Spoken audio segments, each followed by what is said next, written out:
Texas went down yesterday at home. Final score, TCU 17, Longhorns 10. Steve Sarkisian in his post-game press conference gave a lot of credit to TCU. And a lot of credit is due to TCU. Let me just say this. If they win out, they will be a college football playoff team. But Steve Sarkisian made sure that he centered that conversation around his program. He said, this was more about us. Credit to them. They did a lot of good things. But this was about us in-house at Texas and what we didn't do as a program.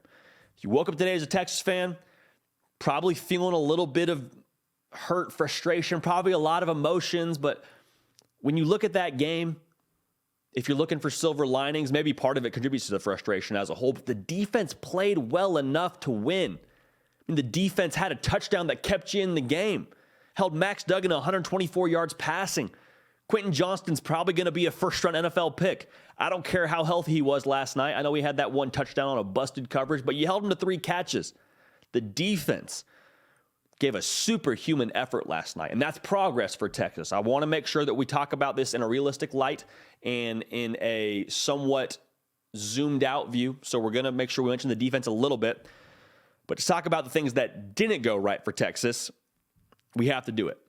And Steve Sarkisian hit it on the head. A lot of self-inflicted wounds, especially for the Texas offense. This tells the story in itself. They were 1 for 13 on third down. Execution was few and far between last night. Quinn Ewers will take a lot of the heat for what happened, and deservedly so. Didn't play his best football. He would tell you that. Did not execute the level that they need to or that was required. I said it before. I think that last night was the kind of game that you brought Quinn Ewers to Austin for, and they came up short. So he's going to get a lot of criticism. But make no mistake, there is enough blame to go around this entire Texas program, especially on the offensive side of the ball, because they couldn't run the football. A lot of what Quinn Ewers was asked to do previously was based off of a counterpunch for the run game that's been so effective for Texas. And we knew they'd key on Bijan Robinsin. We knew TCU was going to bring their best if we're a Texas staff, but only 20-ish yards, 28 rushing yards for Texas as a program. That's it.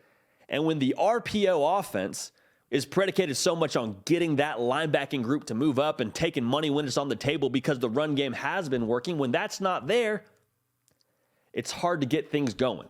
It's like trying to get a car into gear when you're not really even turning on the engine.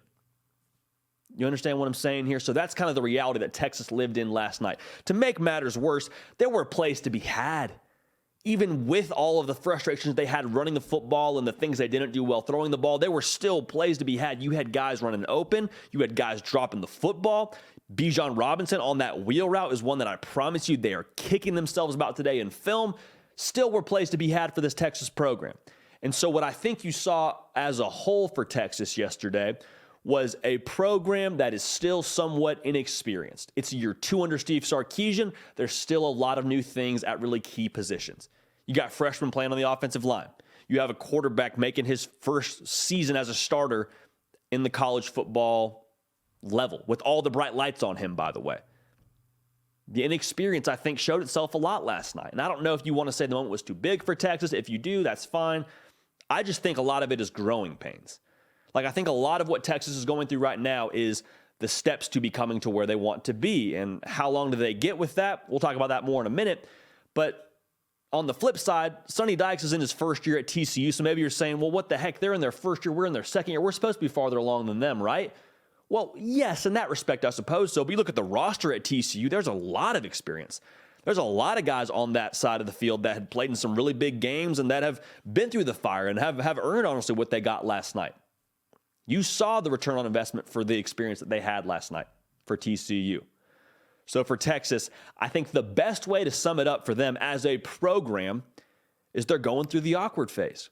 We said it during the preseason, especially in regards to Quinn Ewers, you were going to have to go through some awkward phases, some growing pains, and that really showed itself last night.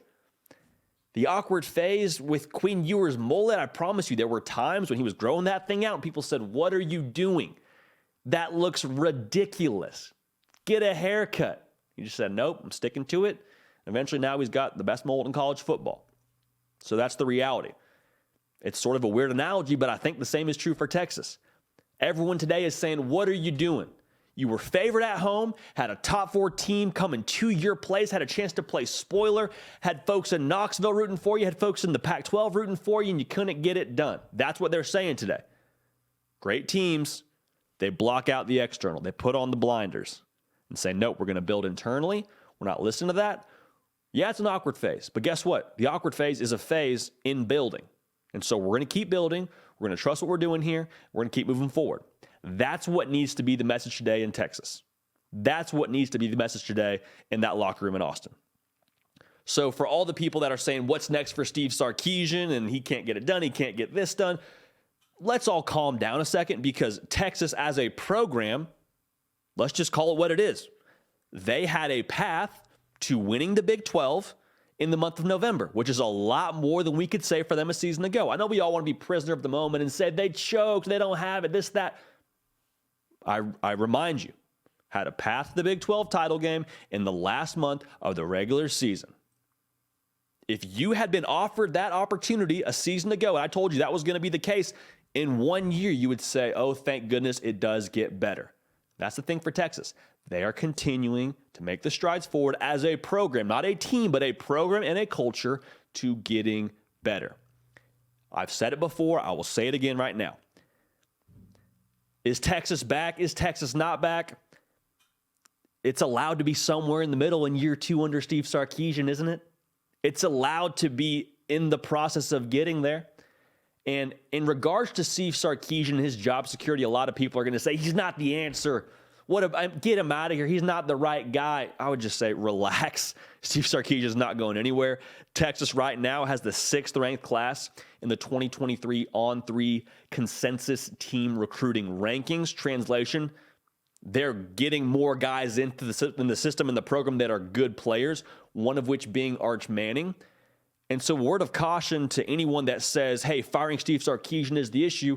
Well, I hope you're okay with then removing the most crucial Jenga block that is holding that recruiting class together. Because if you fire Steve Sarkisian, you will have a lot of those guys that are committed likely looking elsewhere. And again, that class of committed guys includes Arch Manning. I'm not saying Arch Manning would decommit if Steve Sarkisian isn't the head coach at Texas, but I am saying he was, to my understanding, a big reason why he chose the University of Texas at Austin. So, same thing remains true for Texas as it was a few weeks ago. Are you where you want to be yet? Absolutely not. Is there a coordinates? I believe so. Do you see the ROI that you want to yet? No. But for Steve Sarkisian, the process in building continues. And another bump in the road last night as they fall to a good TCU team, 17-10 at home. I'm JD Piquel. This has been The Hard Count. We appreciate you locking in with us. If you haven't yet subscribed, we'd love to have you. Nick Brake doing the real heavy lifting, but this is the People Show. For the people, by the people, everything that you know and love about the beautiful game of college football happens here on a daily basis. We're going to keep the party rolling. We will see y'all next time. Hey y'all, thanks so much for watching. Subscribe to the channel here to make sure you don't miss an episode of The Hard Count. Also be sure to check out other videos on the On3 YouTube channel.